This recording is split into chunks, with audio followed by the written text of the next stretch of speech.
Rational equations. May dalawa tayong equation dito. Mukha lang silang komplikado pero pag sinolve na natin ay madali lang yan. Start na tayo kaagad. So number 1, ito ang equation natin. Ang goal natin ay hanapin si x. Para makuha natin si x, dapat marunong tayo ng fractions, at cross multiplication. O, ituturo ko muna yan, yung fractions muna para madali lang. So addition of fraction muna tayo. Pag addition ng fraction, 1/2 plus 3/4 kunwari. Ang gagawin lang natin ay pag-multiply ito dito, i-multiply ito dito, kapihin itong plus, tapos i-multiply ito. Okay, step by step. 4 times 1. Unahin dito pag ganun. Unahin yung pag ganun bago yung ganito. So 4 times 1 is 4, tapos plus 2 times 3 is 6, tapos divided by 4 times 2 or 2 times 4 is 8. Tapos i-plus nyo lang to. 4 plus 6 is equal to 10 divided by 8. So, yan na yung answer natin. Pero pwede pa yan ma-reduce. Pero ang tinuturo ko lang kasi fraction muna. So, paano kung minus naman? Sige, minus natin siya. Pag minus, ganun din. 4 times 1, tapos lalagyan mo ng minus, 2 times 3, tapos divided by 2 times 4. So, gawin natin. 4 times 1 is 4, minus 2 times 3 is 6, divided by 2 times 4. It's 8.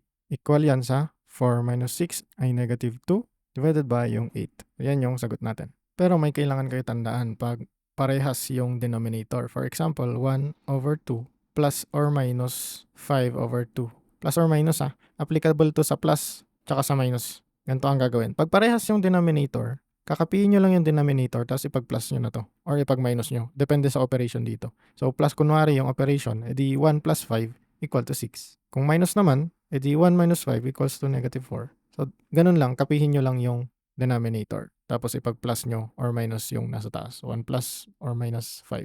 Okay, so tandaan nyo, pag minus or plus ng fraction, tapos magkaiba yung denominator, i-times nyo muna yung paganto, tapos i-minus nyo sa times nyo dito. Tapos i-divide nyo yung buo sa multiplication netong dalawa. Okay, pero pag parehas naman, kapihin lang tapos diretsong ganun. Plus lang or minus. Bali parang walang multiplication na nangyari.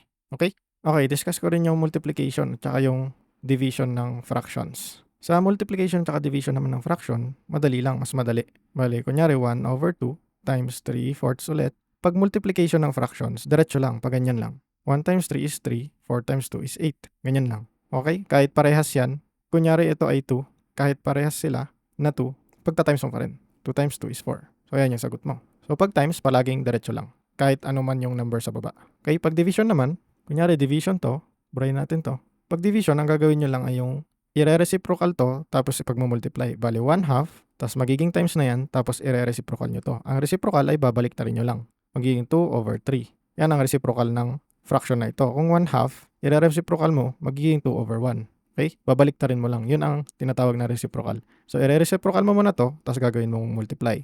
Tapos, di ba, pag multiply ng fraction, diretso lang. So, ang answer dyan ay 2 over 2 times 3, 6. So, yan ang answer. Pag division, reciprocal, tas magiging times. Pero, kung ayaw nyong i-reciprocal, tapos naguguluhan kayo, baka makalimutan nyo, ang gawin nyo na lang, kunwari, di ba, 1/2 divided by 3 over 4. Ang gawin nyo ay isulat nyo ganito. 1 over 2, tapos mas mahaba, ibig sabihin, itong 1 over 2, i-divide natin sa 3 over 4. So, habaan nyo to para alam nyo yung paghati. Kaya, ang unahin natin ay yung labas. Itong dalawa, papag-times natin. Tapos itong dalawa, papag-times natin. Yung mas nasa labas, yun ang nasa taas ng fraction. Nandito. Tapos yung nasa loob, yun ang nasa baba ng fraction. Nandito. So, ipag-multiply ng natin, 1 times 4 is equal to 4. Tapos 2 times 3 is equal to 6. So, 4 over 6 ang makukuha natin. Ganun lang. Pag division, pwedeng isulat nyo na lang ng ganito, tapos pag-multiply nyo ganyan.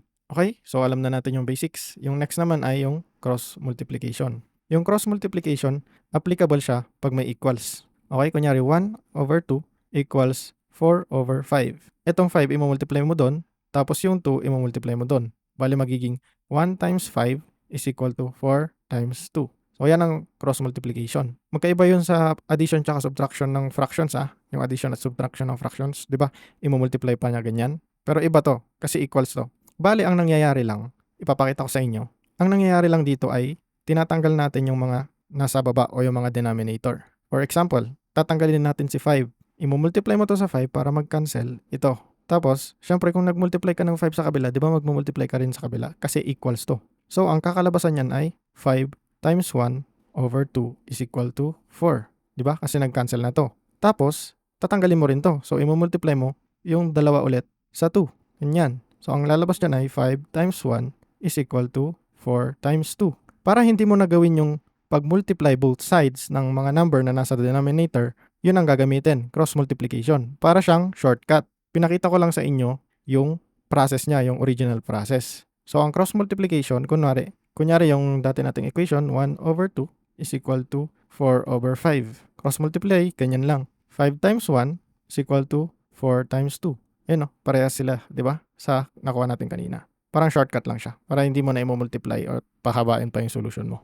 Okay, gagamitin natin yung dalawang yan para makuha natin yung x. Bali, basics ito ng algebra. So, dapat ma-master nyo yun. Meron akong ginawang video, nandun yung fraction, tapos yung addition, multiplication, subtraction, at division ng mga negative and positive signs ng mga numbers at saka terms. Tapos meron ding exponents doon. Exponents. Pinagsama ko to lahat sa isang video para i-explain yung mga basics, yung rule ng exponent, rule ng fraction, rule ng mga operation. Kasi yun yung mga madalas na nagpapalito sa inyo sa mga subject nyo sa math. So kung gusto nyo yun panoorin, nakapin lang dun sa page ko. Okay, gamit tong mga to, solve na natin itong equation na ito. Ang una natin gagawin ay gagawin nating fraction to. Para lahat ay fraction. Maayos tignan. So 3x plus 1 divided by x minus 2 is equal to 2 over 1. Fraction na. Pag fraction na, di ba equals yan? Gagawin lang natin cross multiplication. 1 times ito, tapos x minus 2 times yung 2. Pag magmumultiply kayo dito, tapos pag ganun, alalahanin nyo na lagyan nyo ng parenthesis to. For example, 1 times 3x plus 1. Bakit nyo ginaganto? Kasi ito ay isang buong expression. Hindi mo directly i-times agad yan na parang, kunwari ito ay 4x ha? Kunwari lang ha? So, i-multiply mo dun yung 4x, magiging 4x, 3x plus 1. Hindi ganyan. Dapat may open and close parenthesis para i-distribute niya sa ganun. Kasi pag walang open and close parenthesis yan, ito lang ang magmumultiply. Mali na yung sagot mo. Alalahanin nyo na yung nasa baba, kunyari 4x to, ito ay i-multiply mo dito sa buo. Kaya maglalagay ka ng parenthesis. Okay? After nyan, ito naman, x minus 2 times 2. So, maglagay ka ng parenthesis, x minus 2 times 2. Tapos, ganun na. Distribute na. Pero 1 lang naman to kahit anong i-multiply mo dyan, yung sarili niya pa rin. So, 3x plus 1 pa rin to. Tapos ito, distribute mo lang yung 2. So, 2 times x is equal to 2x. 2 times negative 2 is equal to negative 4. After nyan, ilagay natin lahat dun sa kabila. So, 3x plus 1 minus 2x minus kasi ito, pinunta natin sa kabila, transpose natin, nag-iba yung sign. Negative 4, transpose natin sa kabila, mag-iiba ulit yung sign, magiging positive 4. Is equal to, ang matitira ay 0. Tapos, pagkatapos nyan, edi pag-plus na natin yung mga may kapareho na variables. 3x minus 2x is equal to x. 1x dapat, pero 1 times any number is yung number mismo. Kaya wag na natin isulat yung 1. Tapos, positive 1 plus 4 is equal to positive 5 is equal to 0. Kukunin na natin yung x. So, i-transpose na natin si 5 sa kabila.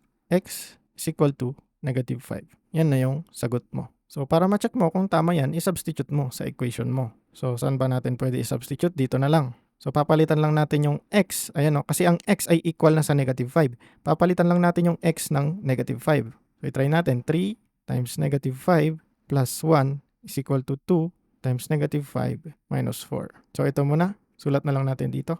3 times negative 5 ay negative 15 plus 1. So, plus 1 is negative 14 na. Is equal to 2 times negative 5 ay negative 10 minus 4. So, minus 4. Negative 10 minus 4, mag-a-add lang yan, tapos susundan natin yung sign ni negative 10 kasi siya yung mas malaking number. So, bali, 10 plus 4 ay 14. So, negative 14 na yan. Makikita nyo, parehas sila. Negative 14 is equal to negative 14. Ibig sabihin, tama yung sagot natin. So, x is equal to negative 5. Next, ito namang problem na to. So, mukhang complicated lang kasi ito ay minus 4. Hindi siya fraction. So, gagawin natin fraction yan. Okay, try natin. X plus 2 over 3 is equal to x plus 9 over 2 minus 4 over 1. So, laging may over 1 yan Lahat naman Kunyari x lang yan, hindi. May over 1 yan, nakatago lang. Kahit x cube pa yan, may over 1 yan, nakatago lang. So, ang una natin gagawin ay i-simplify natin to.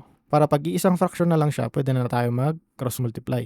I-simplify natin to. Minus ng fraction, magkaiba yung denominator. So, paano ang gagawin dyan? Ito multiplied dyan, minus ito multiplied dyan, divided by ito multiplied dyan. So, gawin natin dito sa gilid. So, ito muna 1 times x plus 9. Yan ay x plus 9 times 1.